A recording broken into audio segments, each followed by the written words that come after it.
Vale, pues empezamos. Bueno, bienvenidos a este último webinar que clausurará este mes de formaciones oncológicas que hemos preparado para vuestras farmacias, ¿vale? En el que trataremos y hablaremos sobre cómo podemos ayudar al paciente oncológico desde la farmacia, ¿vale? Si durante el webinar os surge cualquier pregunta, para no alargarnos demasiado y no sobrepasar la hora que tenemos predeterminada de duración del webinar, podéis enviar vuestras dudas a marketing@farmactiva.es y con la ayuda tanto de Sonia, de David y de Elena las resolveremos y os contestaremos a ese mismo mail. ¿Vale? Y sin más dilación, podemos empezar presentando a los ponentes que tenemos esta mañana. Sonia Servilla, oncóloga médica en el Hospital del Mar de Barcelona y miembro de JCAM, de investigación en cáncer de mama. Buenos días, Sonia. Buenos días. También contamos con David Conde, él es farmacéutico hospitalario también del Hospital del Mar de Barcelona, es doctor y también es profesor en Universitat Pompeu Fabra. Y por último, tenemos el placer de contar con Elena Molero. Ella es farmacéutica comunitaria en Farmacia Ciutat y es especializada en atención oncológica al paciente comunitario. Vale, entonces, sin más dilación, si os parece, empezamos. Cualquier duda, lo hemos comentado, nos lo podéis transmitir por correo. Y empezamos con Sonia. Bien, Sonia, tú como oncóloga médica, ¿cuál es tu punto de vista en relación al papel del farmacéutico comunitario en la atención al paciente con cáncer de mama? Bueno, buenos días, gracias por contar con nosotros. Bueno, para empezar, tenemos todos muy claros que el tratamiento del cáncer de mama es un tratamiento o un abordaje que tenemos que hacer multidisciplinar, y cuando hablamos del abordaje multidisciplinar pensamos solo en lo que es el tratamiento o el cuidado del paciente a nivel hospitalario, y en esto estamos muy acostumbrados a trabajar conjuntamente pues, con otros especialistas, pero yo creo que tenemos que dar un paso más allá, porque el paciente no solo tiene dudas ni recibe el tratamiento y tiene los efectos secundarios del tratamiento mientras está en el hospital, sino que la mayor parte del tiempo estarán en casa, en domicilio, porque son pacientes ambulatorios. Con lo cual tenemos que, yo creo que tenemos la suerte de poder colaborar y contar con la ayuda y el soporte de los compañeros farmacéuticos de oficina de farmacia o de farmacia comunitaria para ayudar a este cuidado y abordaje multidisciplinar. Yo creo que es un potencial que no tenemos explotado y que tenemos que ir incorporando poco a poco, porque la figura central es el paciente. Nosotros tenemos un papel desde el hospital en cuanto a tratamientos oncológicos, pero tenemos que apoyarnos con una figura tan importante y tan próxima al paciente en el día a día como es la farmacia comunitaria o el farmacéutico comunitario. Vale, perfecto, Sonia. Muy bien. Sonia, como has mencionado, encontramos que la demanda de productos bajo el concepto de medicina complementaria destinados a aliviar efectos secundarios de los tratamientos por parte de pacientes oncológicos que acuden a la farmacia es cada vez más frecuente. David y Sonia, por vuestra experiencia, ¿qué criterios generales creéis que podemos seguir para ofrecer la mejor atención en estos casos? Empiezo yo, David. Bueno, no. Yo creo que es una demanda creciente, como dices. No podemos oponernos a ella. Tenemos que aprender a convivir con ella, pero tenemos que educar a los pacientes a que estos tratamientos complementarios, que la mayoría de veces son suplementos naturales, que no son conscientes del papel que pueden jugar en cuanto a interacciones. Entonces, es nuestro trabajo educarlos en el conocimiento de que no son sustancias inocuas, que pueden ser los útiles, pero que tienen que pedir asesoramiento a profesionales, a su oncólogo o oncóloga que lo lleva, y con el apoyo y el conocimiento, sobre todo de cara a interacciones de los farmacéuticos. Y aquí, ¿no?, al menos en nuestro centro, entra en juego, entre muchas otras cosas, que tiene mucho trabajo, David, ¿no?, pero la figura del farmacéutico hospitalario, entre otras cosas, nos puede ayudar muchísimo en este aspecto. Sí, buenos días y gracias también por contar conmigo. La verdad que es un placer y yo creo que esto, es una sesión que responde a una necesidad, ¿no? No me quiero alargar mucho, pero yo creo que es necesario, yo creo que tendría que venir muchos más de este tipo, ¿no? Porque somos todos componentes de este tránsito sanitario de los pacientes y son pacientes cada vez más ambulatorios que ya, de hecho, casi todos ya van muchos van con fármacos orales que ya ni siquiera vienen a ponerse tratamiento hospital de día y pierdes mucho seguimiento, por lo cual los farmacéuticos comunitarios juegan un papel incluso más prevalente. En cuanto al tema en este tema es muy importante lo que dice Sonia, ¿no? El educar a los pacientes, incluso nosotros, ¿no?, los médicos están acostumbrados a prescribir medicamentos. Yo también prescribiría fuentes de información o maneras de actuar en caso, ¿no?, de que quiera o que tenga acceso a algún tipo de esta terapia natural, ¿no? Que a veces el concepto natural parece que sea, ¿no?, que inocuo y que no implique nada, pero estamos hablando de pacientes que van con un tratamiento que les va la vida, ¿no?, de hecho, y como cualquier xenobiótico que entra en nuestro cuerpo, pues sufre un metabolismo y que puede alterar, digamos, otros fármacos que están con este mismo metabolismo. Por lo cual es muy importante, nosotros cuando hablamos con los pacientes cuando inician tratamientos, es decirles, sobre todo, ¿no?, que revisamos interacciones, pero claro, intercurrentemente son pacientes que tienen un horizonte temporal de vida pues largo y cada vez más largo, porque no se está consiguiendo cronificar esta enfermedad, por suerte.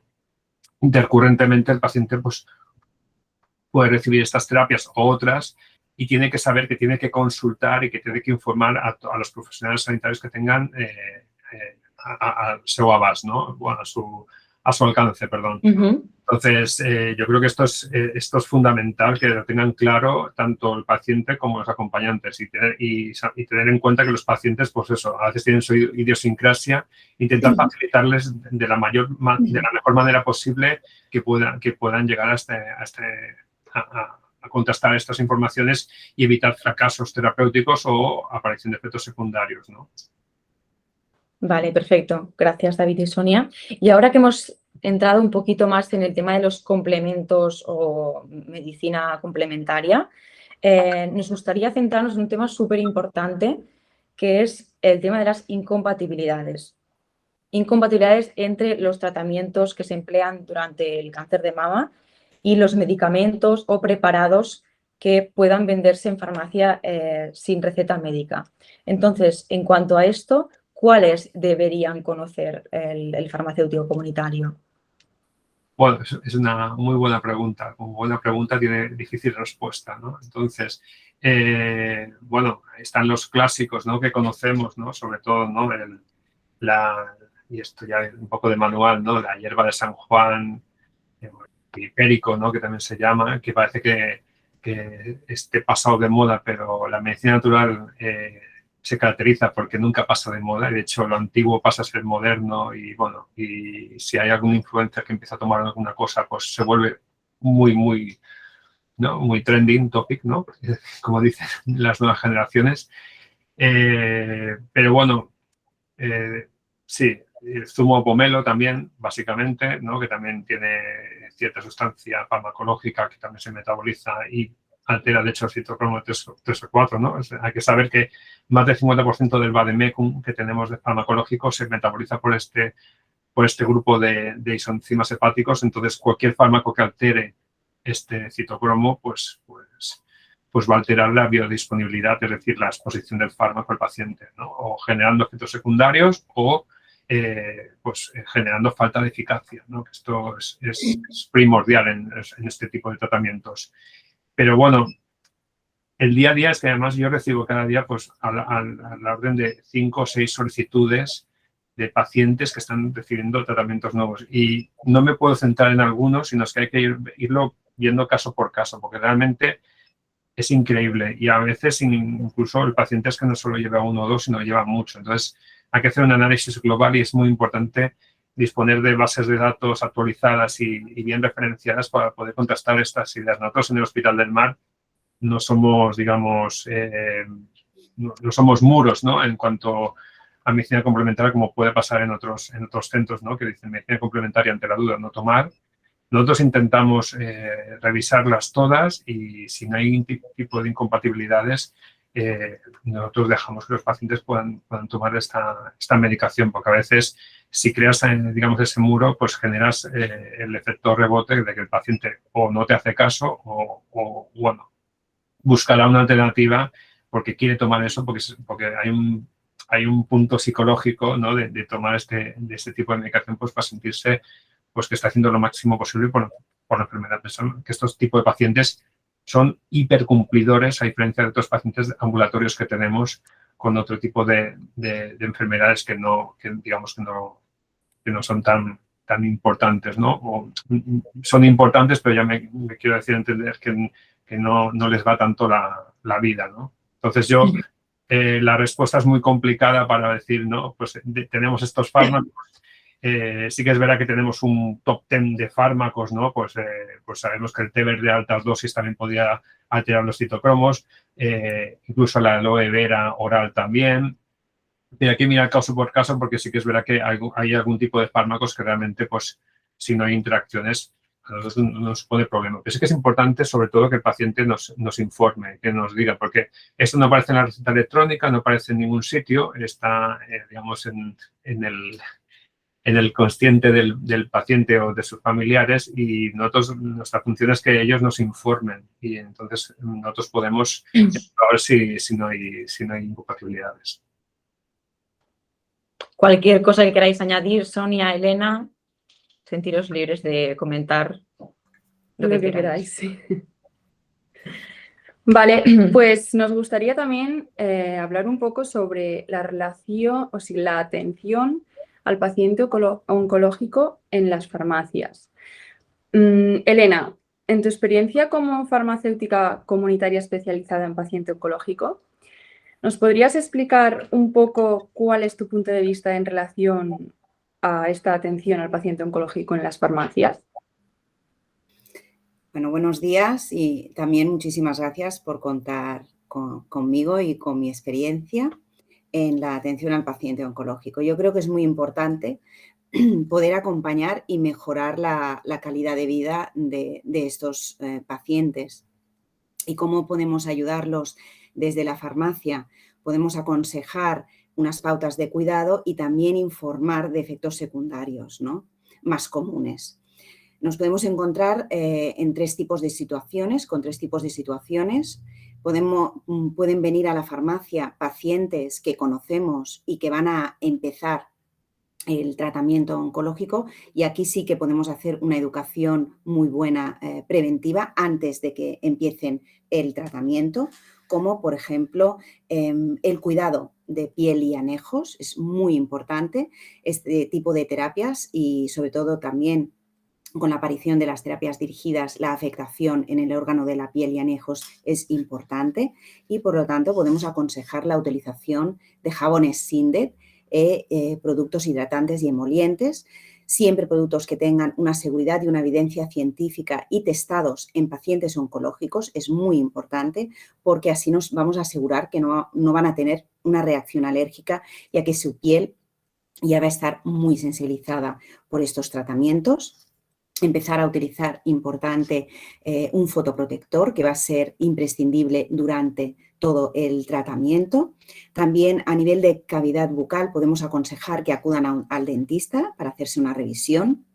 Yo siempre les aconsejo también a nivel de hígado, antes de empezar el tratamiento, hacer un tratamiento de detoxificación hepática. Valorar pautas de correcta nutrición es importante, evitar una deficiencia nutricional. Sabemos que mantener una buena nutrición es importante durante todo el tratamiento, ya que nos aseguramos también la adherencia al tratamiento. Y cuestiones como la gestión del estrés, la gestión de abordaje del sueño, el estado emocional del paciente. aconsejarles actividad física, el hacer ejercicio antes, durante y después, y también mucha atención también al intestino. Tenemos que preservar esta microbiota intestinal y, por lo tanto, antes de empezar, también durante, ya lo veremos, y luego aconsejamos probióticos, incluso prebióticos y posbióticos para asegurar, como he dicho, esta microbiota que va a estar alterada por los tratamientos para poder asegurar un correcto asimilación de nutrientes y correcto funcionamiento del sistema inmunitario. Luego nos podemos encontrar un paciente que acude a la farmacia con un efecto secundario que le aparece durante el tratamiento. Los efectos secundarios sabemos que no son los mismos para todos los pacientes y la intensidad tampoco es la misma. Pero lo que nos encontramos más común o es más común denominador en estos pacientes, como he dicho antes, es la alteración de la piel, como cherosis, reacción mano-piel, eritrodisestesias palmoplantares, alteraciones ungueales, fotosensibilidad, etc. Para todas estas alteraciones de la piel también hay un común denominador que ya hemos dicho, que es la utilización de jabones Sindet sin tensioactivos activos con un pH 5,5 y para estas alteraciones ungueales o incluso las reacciones mano-piel podemos utilizar reparadores epidérmicos. Para la fotosensibilidad tenemos que recordarles utilizar siempre los fotoprotectores y evitar esas exposiciones directas al sol. En los pacientes de radioterapia, un efecto secundario típico es la radiodermitis.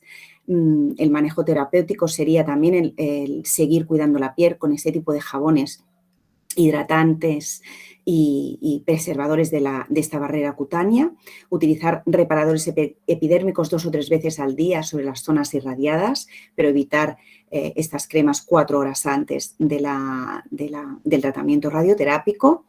Incluso a veces también les decimos de utilizar aguas termales frías, aplicar cuando vuelven de estas sesiones para bajar el calor de la zona, hidratar a toques, etcétera, etcétera, y luego ya aplicación de las cremas reparadoras.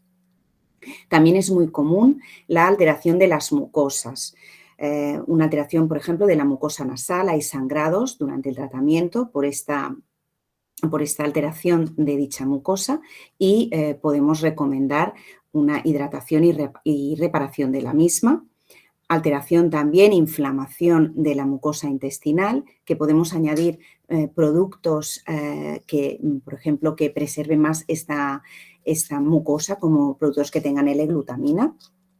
En la boca también es muy, muy común una inflamación de la mucosa, una estomatitis, una disbiosis en la misma microbiota que existe en la zona, en la cavidad bucal. Y muchas veces también hay una hipofunción de las glándulas salivares por lo tanto, con una derivación a una chirostomía. Desde la farmacia podemos aconsejar unos productos, cualquier producto bucal que les ayude con la chirostomía, pero también podemos utilizar un probiótico que mejore esta disbiosis bucal, un cepillado suave y también siempre después de las comidas podemos aconsejar un enjuague con colutorios de clorexidina al 0,12% para evitar que las bacterias y los hongos que van a estar más presentes en la cavidad bucal debido a la disbiosis pues deriven en infecciones, etcétera, ¿no? En caso de estomatitis, siempre podemos recomendar colutorios que hagan como una película protectora de esta mucosa que normalmente les duele mucho para que puedan comer, que es tan importante, y mantener este estado nutricional. Y en la aparición muchas veces también de aftas podemos recomendar geles y sprays con ácido hialurónico. También es muy común la alteración en estos tratamientos quimioterápicos y hormonales de la mucosa vaginal y esto implica muchos problemas a las mujeres con efectos secundarios tales como picor, sequedad, dispareunias, disminución del líbido, etc. Podemos aconsejar una estrategia que puede combinar prebióticos, óvulos vaginales hidratantes y emolientes, así como hidratantes vulvares externos o incluso, como decía Sonia, productos con estrógenos, cremas con estrógenos, si es el caso y la necesidad de la paciente. Luego, a nivel del sistema ocular, también es muy común que haya una estenosis del punto lagrimal, que da lugar a un lagrimeo excesivo, y también hay una hipofunción de las glándulas de meibomio y lacrimales del sistema ocular, con lo cual hay una alteración de esta película lagrimal, y es una buena recomendación la utilización de colirios que asocien esta parte acuosa con la lipídica para estabilizar la película lagrimal. También en el sistema auditivo pueden haber una afectación de las células ciliadas de la cóclea, que puede provocar una hipoacusia con o sin acúfenos asociados, y por lo tanto que esta hipoacusia puede ser reversible cuando acaban el tratamiento o no, y por lo tanto una buena revisión audiométrica durante y después también es una buena recomendación. Y por último, nos podemos encontrar estos pacientes que acaban ya los tratamientos, pueden haber acabado ya el tratamiento quimioterápico, de cirugía, de radioterapia, etcétera, o, como decía David, hay también muchos pacientes con tratamientos cronificados, ¿no? Entonces, dependiendo de cuál sea el caso del paciente, podemos dar unos consejos, ¿no? Pero siempre valorar el estado nutricional cuando acaban estos tratamientos. Es importante que sigan tomando los probióticos para volver a reconstruir esta microbiota que seguro que ha estado afectada por todos los tratamientos. Si ya han finalizado todos los tratamientos, como decíamos con David, podemos sí aconsejar ahora otra detoxificación hepática. Deberíamos seguir con esos cuidados de la piel, porque la piel tarda en recuperar la barrera cutánea, y por lo tanto seguimos con las indicaciones que hemos hecho anteriormente. Seguir con los cuidados a nivel de mucosa vaginal, y sobre todo que si nos encontramos con, como decía Sonia, con los tratamientos hormonales que vamos a provocar una menopausia precoz al paciente, pues saber aconsejarle con todos los efectos que sabemos que ocurren durante este periodo, ¿no? También incluso linfedemas, ¿no? Que pueden aparecer después de una operación de ganglios linfáticos, y saber derivar y saber incluso detectar cuando este paciente puede tener un linfedema, ¿no? Perfecto, Elena. Muchas gracias por darnos estos consejos, teniendo en cuenta los 3 posibles escenarios, ¿no? De pretratamiento, tratamiento y post-tratamiento. Para los que os habéis incorporado ahora al webinar, recordaros que está todo grabado, os lo enviaremos por correo electrónico, y comentaros también que todos estos consejos, esta guía, esta mini guía que ha comentado Elena durante este ratito, estamos preparando un documento que también os haremos llegar vía correo electrónico.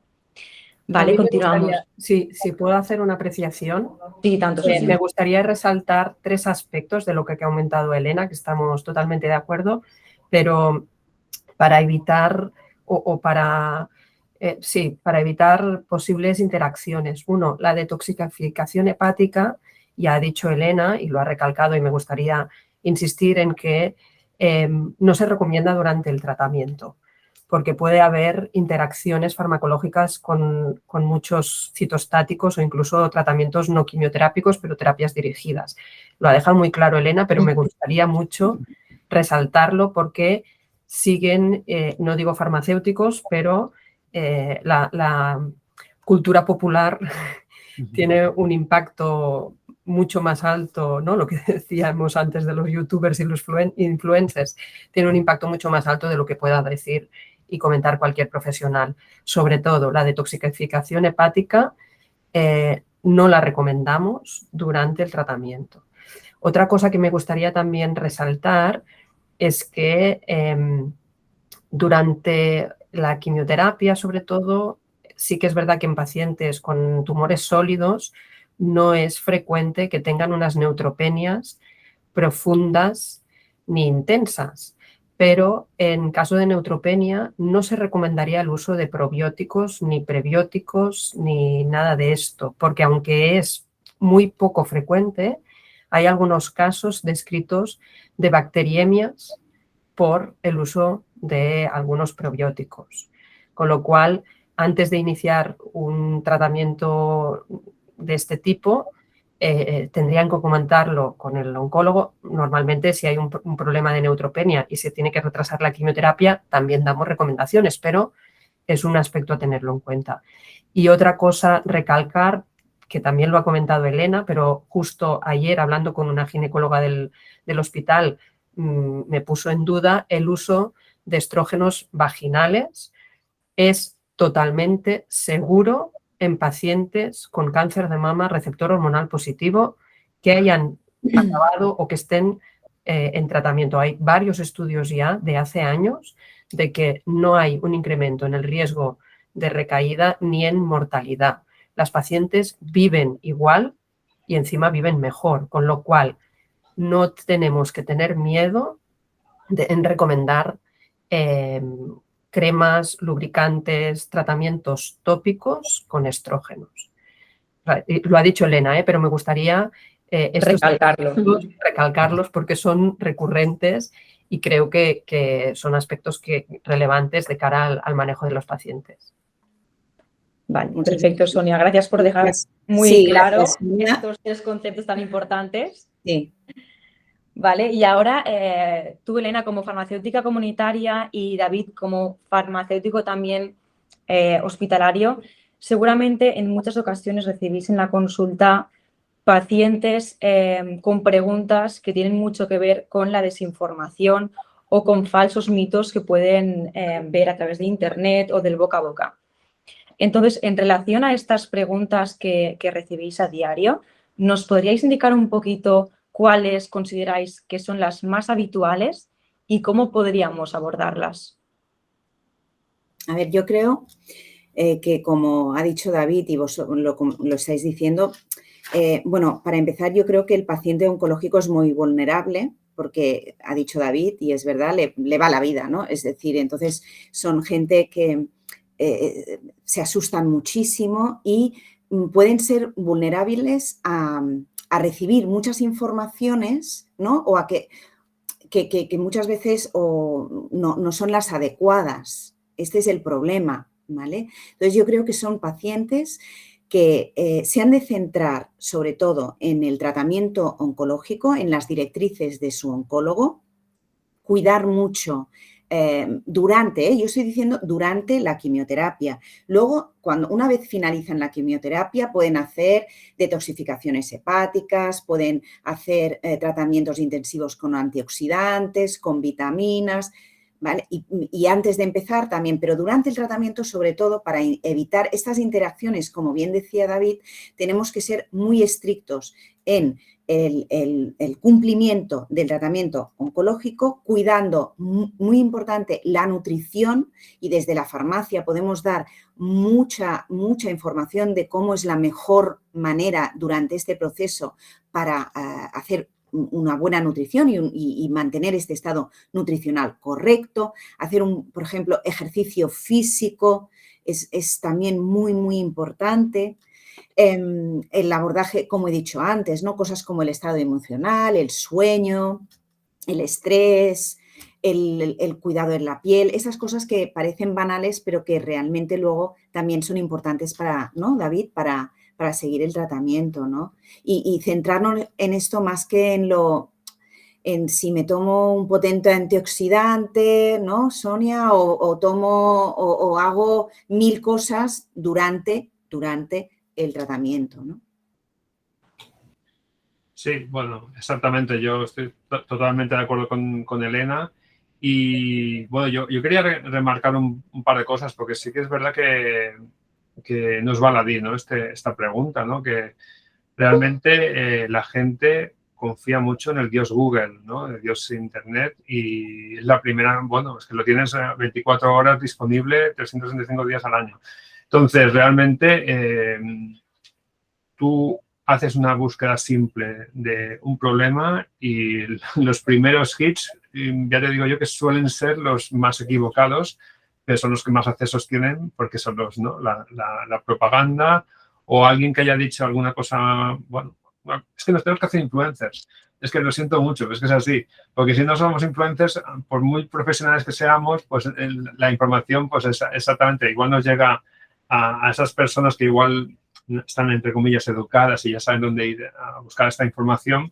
Pero si estás perdido o estás, ¿no? Gente, pues, que no tiene tanto soporte familiar o de amistades y, bueno, pues tienes el ordenador y tienes la red, que eso seguro que tienes, pues caes en la tentación de seguir, pues informaciones falsas, ¿no? Y sobre todo en tema de cáncer es un tema muy sensible, que se habla mucho y que parece que después tenemos la panacea de muchos productos naturales como que ya curan el cáncer y no es así. Y eso nos han preguntado aquí muchas veces, ¿no? Que incluso ya vienen, ¿no? Tienen un departamento de marketing, estos influencers, ¿no? de falsos mitos que ya nos gustaría tenerlos nosotros, ¿no? Porque además lo escriben, pues eso, incluso como si fuera un periódico, ¿no? Entonces, los pacientes, pues, hacen mucho caso.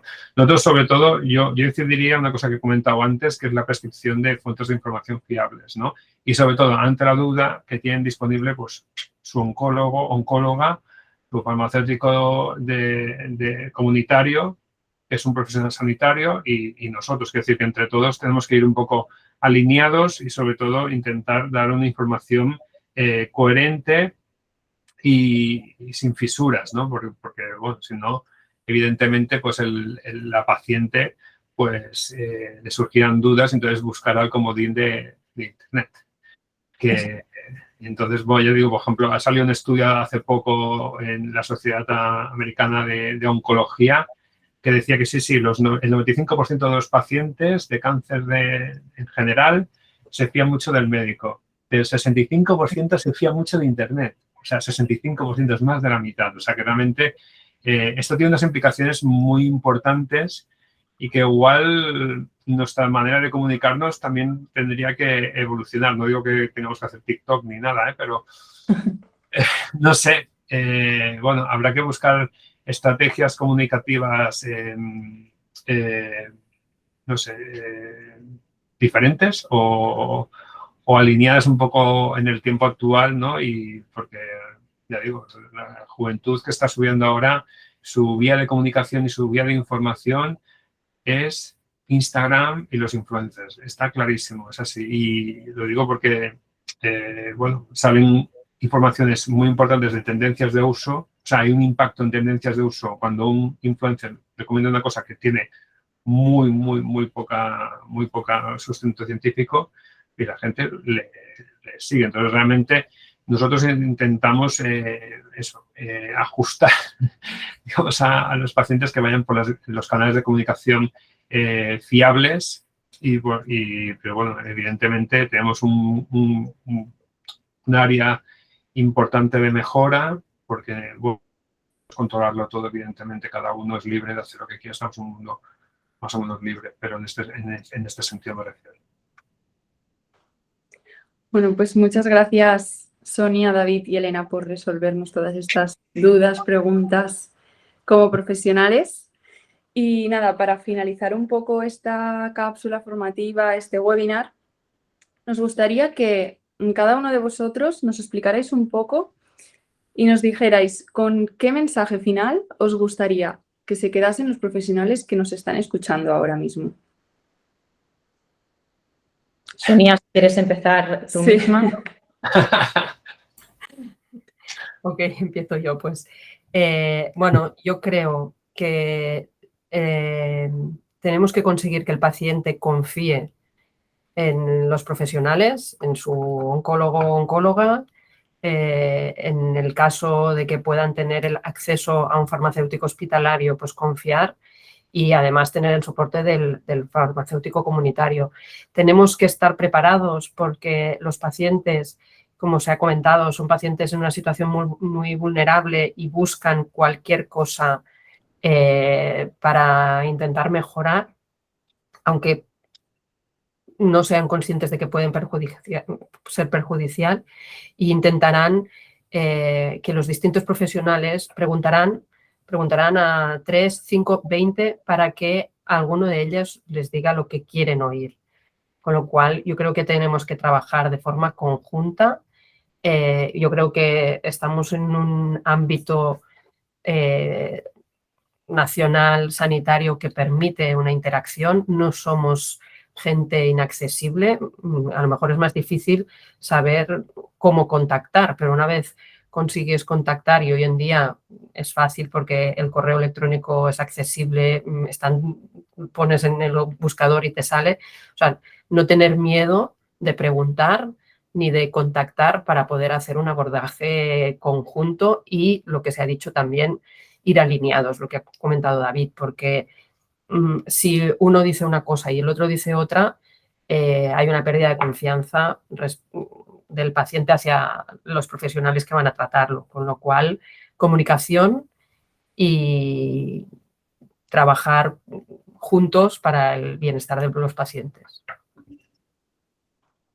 Perfecto, gracias Sonia. Elena, en tu caso, ¿nos podrías dar un pequeño mensaje final?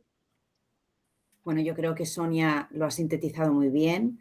Cada vez más es un abordaje multidisciplinar del paciente oncológico, donde interviene no solo el oncólogo, sino también, por ejemplo, el psicooncólogo, ¿no? El farmacéutico de hospital.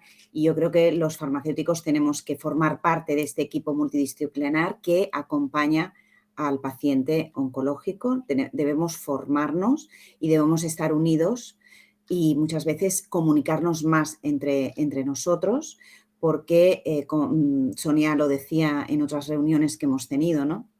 Es importante saber qué tratamiento en ese momento está realizando el paciente y saber también cómo podemos abordar o cómo podemos ayudarle. Por ejemplo, como ha dicho Sonia con la neutropenia, etcétera, etcétera, ¿no? Por lo tanto, comunicación, comunicación, comunicación y abordaje conjunto entre los profesionales de la salud. Gracias, Perfecto. Elena.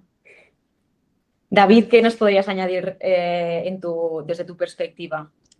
Bueno, yo creo que un poco ya se ha ido hablando, pero bueno, me uno a las conclusiones de Sonia y Elena, que realmente es eso, ¿no? Necesitamos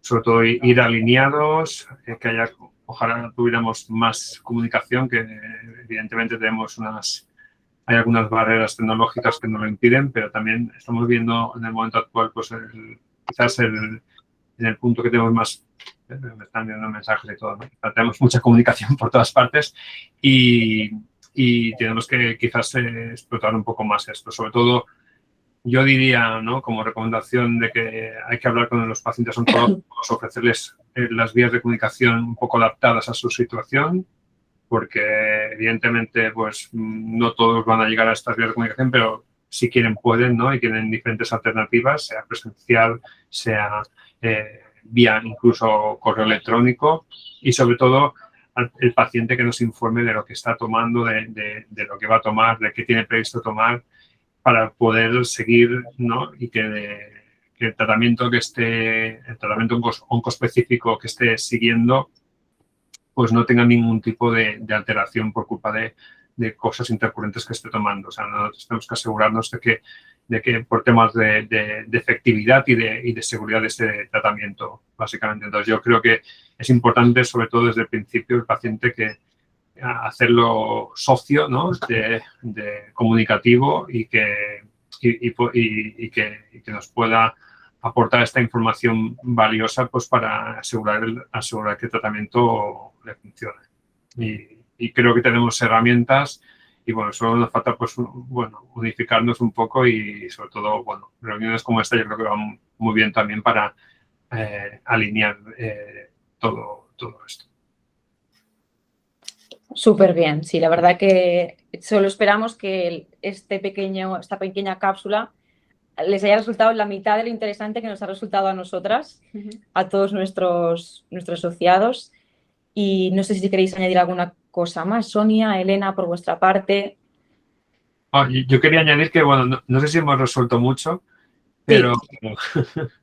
Pero por lo menos que yo creo que cada uno en la medida de posible y dentro de su, ¿no? O sea, actúa globalmente para tener un efecto global, ¿no? Pues un poco eso. Y desde cada uno de su trabajo, o sea, somos todos muy importantes para el transcurso del paciente Y yo creo que en la medida de lo posible, evidentemente no tenemos, digamos, la situación perfecta o las circunstancias perfectas igual en nuestros lugares de trabajo, pero las herramientas que tengamos, pues poderlas explotarlas al máximo, pues porque yo creo que eso después tiene un impacto. Yo creo que las pequeñas cosas siempre tienen impacto. Y si sumas muchas pequeñas cosas, al final eso tiene un efecto muy, muy importante. Exacto. Totalmente de acuerdo, David. Perfecto, pues muchísimas gracias a los tres por haber compartido este rato. Gracias también a JCAM por ayudarnos a organizar este webinar.